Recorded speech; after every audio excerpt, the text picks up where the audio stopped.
is there any doubt in your mind that if it did get worse here for Ruben Amorim, and, you know, he's talking about it himself, they're in a relegation battle, you know, in his words, if it did get worse, do you think they would stick with him whatever happened this season? I mean, whatever happened, I mean, probably not. But I was really clear when I saw that midfield of Casemiro and Eriksen and the back three of De Ligt, Martinez and Maguire, the two wing-backs being defensive wing-backs, Zirkzee in that left pocket, and I asked Ruben Amorim in my interview before the game, is he playing in that left pocket, thinking that he might play two up top and play Ahmad floating of some kind. I thought, is it a slight different change? Maybe that'll work, you know what I mean, having two up top. And he said, no, he's playing in that left. I thought, there's no balance there. Sort of significant groans. He's not settled in well.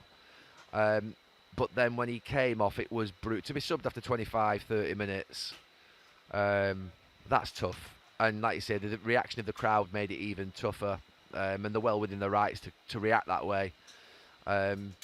We'll get back to Gary in just a quick second, but remember, if you like this video, please like, share and subscribe. You know how it works. But also, if you've got something to say, if you think I'm talking rubbish, if you think Gary's talking rubbish, if you've got something to add that you think that we have missed, please put it in the comments. If you've got something that you just need to express about the current state of Manchester United, particularly after that horrific loss against Newcastle United, put it in the comments. I read all of the comments and I have got a lot to say, and I am very curious to hear or read, in this instance, about anything that is on your mind. Now, I want to start this video very quickly by starting on a positive note, because it's going to get a little bit negative as the video goes along based on that terrible result against the Barcodes. And that is, the Big D is now a fully fledged member of the YouTube Partner Program. And it's all because of you, the viewers. So I want to thank every single person that has clicked on one of my videos and watched however many minutes or seconds that you have watched. I want to thank everyone that's commented. I want to thank every single person that has engaged with my channel. I could not have done it without you, and I want to thank you for listening to my musings about Manchester United. I'm sure it wasn't easy, because it wasn't easy to watch some of these results, as I'm sure that you've watched too. So yes, thank you so much. I promise I will always give my brutally honest opinion, about good or bad, about Manchester United Football Club. Okay, now on to the sore notes, and it was a terrible result. We're going to get into it just now, and I want you to think about, what do you think Manchester United should have done against Newcastle? Did he get the selection wrong? Did Ruben Amorim get the selection wrong? Should he have played perhaps Luke Shaw or Malacia? Were they even available? Are they back on the injury list? Who knows? Is Luke Shaw, is he back playing Call of Duty? Is he? Who knows? What can Manchester United do to stop this rot? What can Manchester United do to improve on these horrible results moving forward? And what one player could Manchester United sign? You don't even have to name a player, but who do Manchester United need to sign in January or the summer to make a difference to this team? Because one man doesn't make a team, but one man can make a difference. Anyway, I've rambled on long enough. It's time for Gary. Here he is. Gary, we've been very critical of Manchester United in probably the last 18 months under Erik ten Hag, and how open they were and conceding sort of 20, 30 shots a game. Are Manchester United actually worse right now under Ruben Amorim with the 3-4-3 system? I mean, there's no doubt it's deteriorated performances and results in this last few weeks. They're finding it very difficult, some of the players, with the system. They're finding it very difficult with the confidence. And the concern is that they're getting dragged into a fight down there near the bottom. But they are at this moment in time. You keep thinking they're going to hit a low point. I mean, I sent through that team this morning of Ole Gunnar Solskjaer's last game in charge. And you think that, you know, they're playing against Watford a few years ago, and you're thinking that Manchester United team, to be fair, is not good enough. We all accepted at the time it wasn't good enough. But that was David De Gea in net, who's a better goalkeeper than the one that Manchester United have currently got. It was Lindelof, Maguire, Wan-Bissaka and Shaw, which is a better defensive line than the one that Manchester United have currently got. It was Matic and McTominay in midfield, which is not brilliant, but it's better than Casemiro and Eriksen. And it was Sancho, Rashford, Bruno and Ronaldo up front, which is a better forward line than the one that's currently there. So that's the concerning thing. When you feel that you've got to a point whereby the team can't get any worse, and then you get further investment into the sort of the tune of 450, 500 million, and you see that this current team that's played today and at Wolves, I think that they've got a lot to do, and that is being very, very kind, because I don't think this group of players that are playing at this moment in time are of the quality that the ones that Ten Hag has had, Ole's had, Jose Mourinho's had, or Louis van Gaal. They weren't good enough for Manchester United in those periods, but they were better teams and better squads than the one that currently is in this club. I'm not 100% sure I agree with Gary Neville on that particular comment, because sometimes I feel as though some of these football pundits have a very reactionary sort of viewpoint towards certain players and certain teams and certain situations. Everything's all about in the moment. And yeah, absolutely, Man United in the moment are absolutely rubbish. They are, hands down.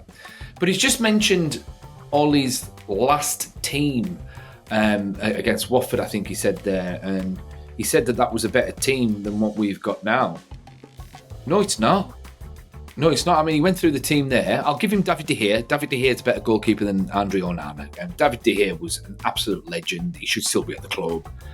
And I'm not even disrespecting Onana, to be honest, because he's not a bad goalie. He's just not as good as De Gea, really. But Wan-Bissaka, well, I would say Mazraoui is a better all-round footballer than Aaron Wan-Bissaka, even though I did like Aaron Wan-Bissaka. Lindelof, Matthijs de Ligt is better than Lindelof by a long way. Maguire, Maguire was in the team against Newcastle. Luke Shaw, I mean, well, I'd rather have Martinez in the team than Luke Shaw, you know. We don't even have a left-back at the moment. It's still meant to be Luke Shaw, but he's always injured.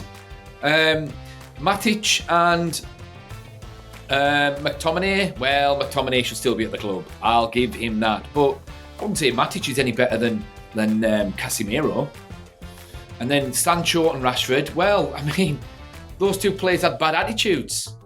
So, you know, I'd rather have Diallo than Sancho. And, well, I mean, we had Zirkzee, but I'll get to Zirkzee. I'll get to Zirkzee later on in this particular video. But Rashford, well, his attitude's gone. So, you know, and he talks about Ronaldo. Ronaldo was long past it. Ronaldo's past it. He was. That was the issue at the time. He didn't press. And because he didn't press, you know, he didn't suit the system, and his skills at the time weren't as good as what they were. So the team couldn't really justify having him there, really, for what Ten Hag wanted to do. So, and it's the same reason why Rashford's not playing now, because he doesn't press, doesn't do his duties and things like that. He thinks he can just turn up and score goals and that's it. But he doesn't even do that. So I think I don't think that's correct what Gary Neville's just said there. And when he says the teams are not good enough, what he's really saying is these teams are out of form. That's it. It's just out of form. Man United, this squad that we've got now, it's full of talent. It is. Whether you like it or not, whether you agree or not, it is. It's full of talent. You've got a lot of very successful footballers there. They're just out of form. And they just need some slight tactical adjustments. And I would say Ruben Amorim hasn't been making the right selection. So There is that as well. And don't forget, against Newcastle, Ugarte wasn't playing and Bruno wasn't playing. And those two are probably ironclad starters in this Manchester United team. So that's always going to make a difference. But let's get back to Gary. Is there any doubt in your mind that if it did get worse here for Ruben Amorim, and he's talking about it himself, they're in a relegation battle, in his words, if it did get worse, do you think they would stick with him whatever happened this season? I mean, whatever happened, probably not. But I can't. They're going to support him, aren't they? I mean, their mindset is such now that they're going to dig in, support the manager, get him through maybe a transfer window in January. I'm not sure there's that much money to spend in January because they're on the edge of FFP. But then obviously get to the summer and there's going to have to be a huge overhaul again. And well, there was a couple of interesting points made there. If things do get worse, will United keep hold of Amorim? I wouldn't be surprised if they sacked him. But if Manchester United are on the edge of FFP, they can't afford to sack him. Because they would have to pay him 20 million in his contract to get rid. And then they'd have to pay to get someone else in. So, that doesn't make sense. And plus, it would be embarrassing if Man United got rid of Ruben Amorim this early. I don't think he deserves to get sacked at the moment because, I think he's a talented manager. I've said this time and time again. I do like the 3-4-3 formation, and he does seem like a good person, personable guy. I just feel as though he's been a bit naive by sticking to this system and changing everything too quickly. I feel as though he should have eased it all in. Maybe started out at 4-2-3-1, kept rude, and just gradually trained the players over a long period of time just to get results. But obviously that's not the case. What's Gary on about an overhaul? He's talking nonsense. I'm sorry, Gary. I'm sorry, mate, but that's ridiculous. That squad is very talented. There's a lot of good players in there. All it needs is a little tweak. And that tweak comes from buying a left wing back. That's what it's missing. And then Dalla and Mazraoui can concentrate on being right wing backs. And if you've got a good left wing back, that allows two creative forces going forward on the flanks that'll support the front three, but who can also defend and support the back three. The 3-4-3 formation is dependent on the fullbacks. You can't have two right fullbacks playing with one of them playing at left fullback. And it's just a shame that Luke Shaw and Malacia are just not. Well, I don't know. Have they just been forgotten? I don't know. So to say that this squad is needs a overhaul, no. One or two players signed in January just to make the difference. Because one man doesn't make a team, but one man can make a difference. Eric Cantona made the difference when we signed him. Roy Keane made the difference when he came back for the treble season after his cruciates. Even when we bought Michael Carrick in 2006, he made the difference in that team. He knitted it all together, and that allowed the front players to excel. And then, Rooney and Ronaldo, and then obviously we achieved everything that we achieved back then. Rodri has made the difference for Manchester City, and they are missing him badly now. So left fullback, maybe an attacking midfielder or a number 9. Just to bolster the attack, maybe. But priority is the left full back. So an overhaul, I think Gary's wrong there. But let's get back to Gary.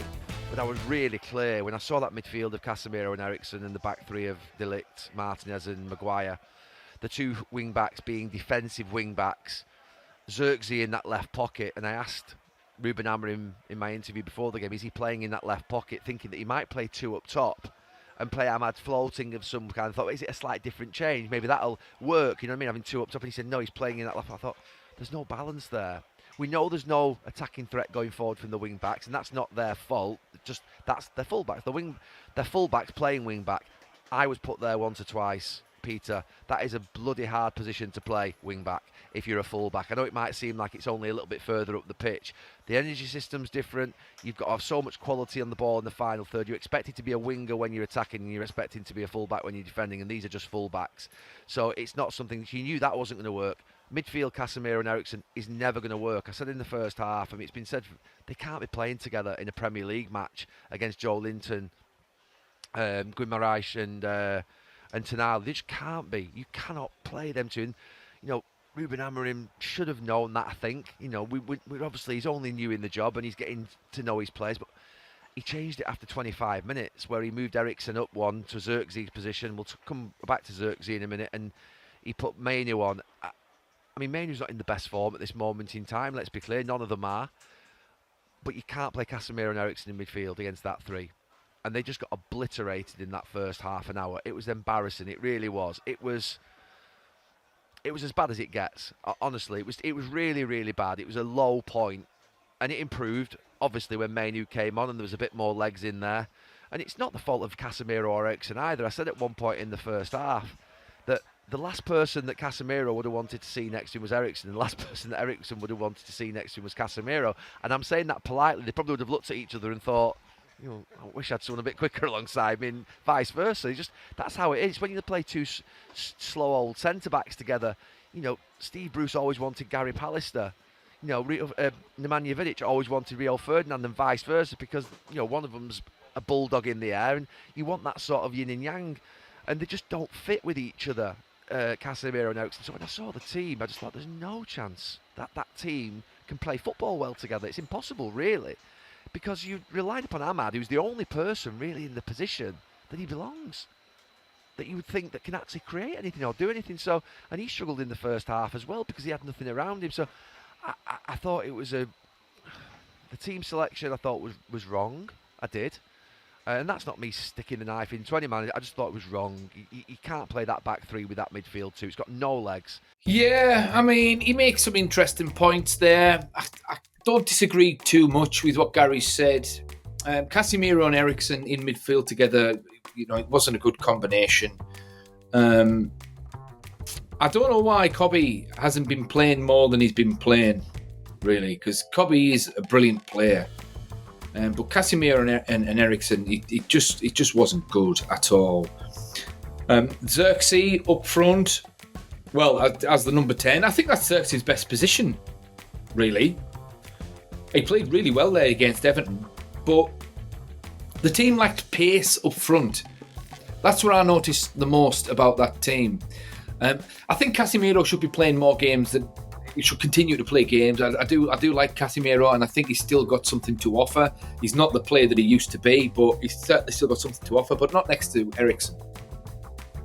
Gary is absolutely right. Casemiro needs someone next to him with a bit of energy, and I've said time and time again that the best midfield partnership is Ugarte and Casemiro. Unfortunately, he couldn't do that because I believe Ugarte was suspended. But stick Kobbie Mainoo in there. Kobbie Mainoo and Casemiro, you know, and things did improve. De Ligt and Martinez and Maguire, I didn't see any problems with that back three, really. You know, they're solid enough. I really like De Ligt. Martinez is a good player. But perhaps, I mean, he does have a point in terms of, you know, there's no legs in that defensive partnership. He probably put Maguire in there with De Ligt to try and combat the aerial threat, but that didn't work, unfortunately. I think that formation with three at the back needs a defender in there that's got a bit of pace, and I think Mazraoui plays really well as one of those three at the back. But it all goes back to the same problem. I mean, he played Mazraoui on the right and he played Dalot on the left. It goes back to the same problem. We don't have a left fullback. Well, we do. We have two, but they're not playing for whatever reason. Well, I mean, historically, they've always been injured, but that's what we need to invest in. That's priority number one, a left fullback or a left wing back who can attack and who can defend. players such as Theo Hernandez, or Theo Hernandez, however you pronounce it, Alphonso Davies, Kirkes is a good player, Udogie at Spurs, he seems to be all right. You know, that kind of player. I'm not saying that those players are going to come. I'd like some of them to come. I'm not saying they will, but that profile. And then Mazraoui can go back into, you know, one of the central roles. But yeah, whenever the attack got the ball, one of the front three, either Zirkzee or Ahmad or Højlund, they just seemed isolated. They weren't working together. There were so many times where I'd see Ahmad, because I was at the game. He was almost like he was playing right wing, and he'd get the ball and he'd do well with the ball, but there'd be no one there to support him. There was no one. There was a lot of people just watching the game. There was a lot of players just watching the game. If someone got the ball, they'd just be walking, and it was, you know, there was no one fighting to support the teammates. That's what it seemed like to me. Zirkzee didn't do well, unfortunately. I'm going to get to Zirkzee specifically later on, because Gary's going to mention him in a minute. But Zirkzee, I think that's his proper position as one of those number 10 roles. He's a deep line forward, really. Højlund did fairly well. I mean, his general all-round play, he did miss a chance, but his general all-round play was fine. He always puts the effort in. He's always fighting for everything. I've got a lot of time for Højlund, and I've said time and time again, there is a player there. But we did improve once Mainu came on. We got some energy in midfield, but the damage was already done. And we didn't have anything up front. We were just toothless. That was a match we could have used Rashford, really. But he's unavailable. What was the point of having him on the bench if he wasn't going to play him? What was the point? If you're just going to have a player on there that's just going to sit on a seat, why don't you just get one of the under-21s on one of those seats and, you know, and have some experience on match day? Get that Joe Hugill in, you know, might as well. Because what's the point of having a player on the pitch, on the bench, if you're not going to potentially want to use them, you know? But anyway, we're going to get back to Gary. You've got to go on the telly in a minute, and we've got to rattle through the title race as well. But you did mention Zirkzee, and for me, purely, that was awful. Well, as a human being, I'm totally non-partisan. It was awful. That was a painful moment. Yeah, it was awful. Horrible. Yeah. I mean, look, I'm in that sort of. When I played here at the club, I was in that sort of mood of all's fair in love and war. I used to get slagged off at away grounds. I used to get booed, sung my name against, and other players did as well. So you know what comes when you play for Manchester United. You get scrutinised more than any other player at any other club.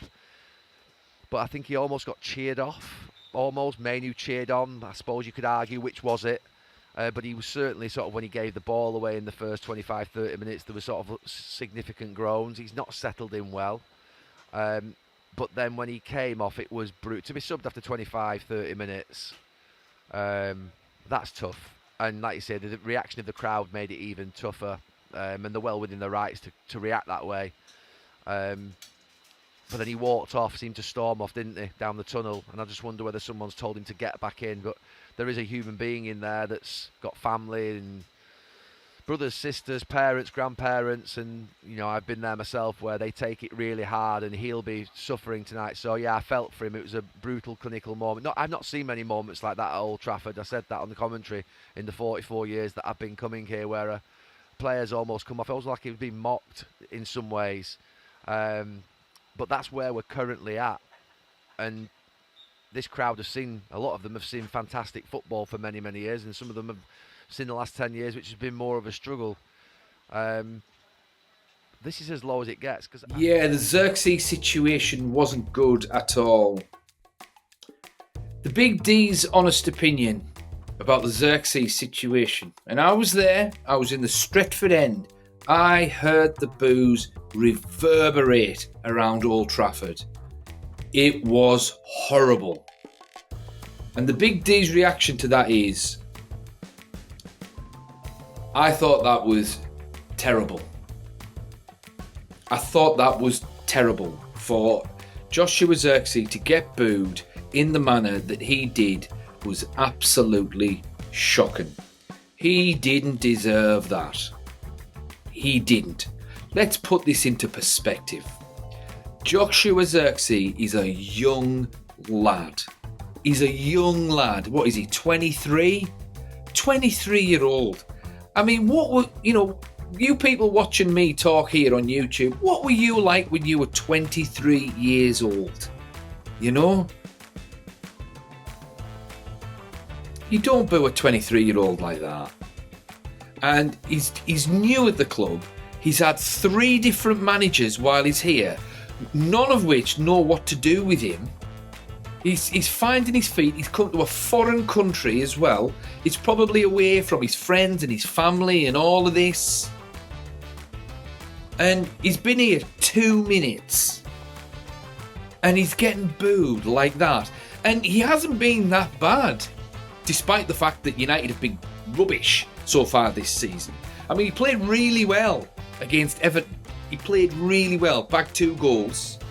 His creativity was really good that game as well. I was really impressed by him that game. He scored on his debut as well. And now he's come on, and the whole team was rubbish yesterday. The whole team was rubbish. Everyone. But everyone's zeroing in on Zirkzee. I thought that was unfair. That was unfair, and it was bad form for the United fans. I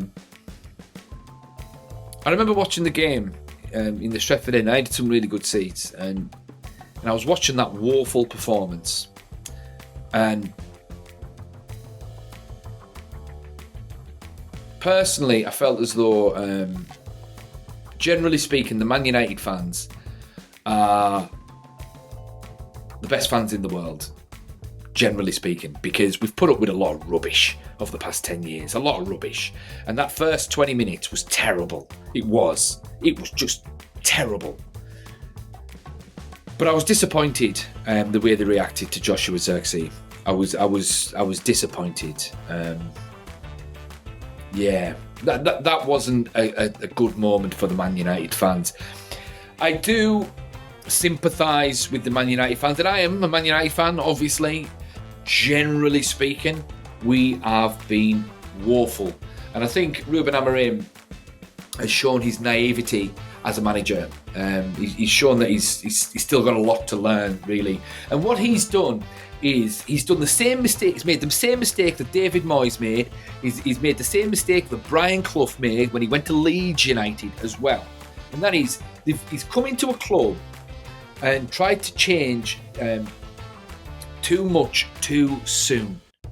And there's only so much these players can do. And there's only so much the team can do when you don't have key components to play a specific system. As mentioned, the 3-4-3 is reliant on the wing backs because they need to be able to attack effectively and defend effectively. And if you've got a squad that's only got 2 right full backs who are available most of the time, then there's going to be an imbalance there. And if Luke Shaw's always injured, if Malacia is always injured or out of form or whatever, and they're not going to be playing, then it's going to be lopsided. And I feel as though he should have come in and gradually built up to that 3-4-3. And then if he got someone in January like an Alphonso Davies or whoever, it doesn't matter who it is, but if they got someone, then just slowly use that system against, say, weaker opposition. Started out in the League Cup, started out in the FA Cup. Well, maybe not the FA Cup because we're playing Arsenal, but you take my point. And then in against the bigger teams, perhaps stick with the 4-2-3-1, something that they know, and adapt that way. But he hasn't done that. He's sticking with his guns, and I've heard him come out and say that a manager needs to stick to his guns. And fair enough, I understand. I get it. I think that's the right decision. He might as well stick to his guns because he would look weak if he changed it now. So that's not good. I feel as though it reminds me of the story of Vicente Del Bosque, the great Real Madrid manager who won. He won the Champions League with Real Madrid. He might have won a couple of Champions Leagues with Real Madrid. I'm not entirely sure, but he definitely won one anyway. Well, he took over Spain right after they won Euro 2008. And his approach was, he walked in and he looked at the situation, realised that it was a winning team and said, I'm not changing a thing. Why change a winning team? And that's one of the most astute, intelligent decisions he could have made in that specific instance. And he didn't change anything, and they kept on winning. And then by the time the 2010 World Cup came along, he'd had enough time to slowly implement his own ideas to the point where the team was a nice blend of his own ideas and the previous regime's ideas. And they were working in sync with each other, etc., etc. And what did they do? They win the World Cup. And then by the time the 2012 Euros come, and they win that as well, it was a Vicente Del Bosque team. But he'd done it over the course of a 4-year period.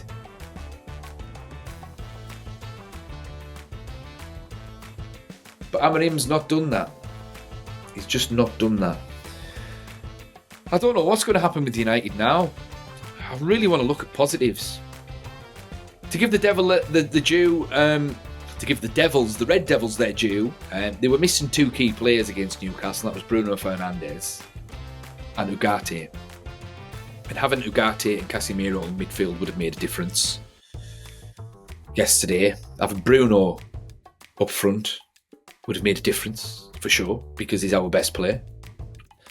But the team's just out of form, lacking in confidence. And I feel as though Amorim... See, the thing is, Ruben Amorim has come from the Portuguese league. Now, a lot of the leagues on the continent, the very technical leagues, they're very tactically astute.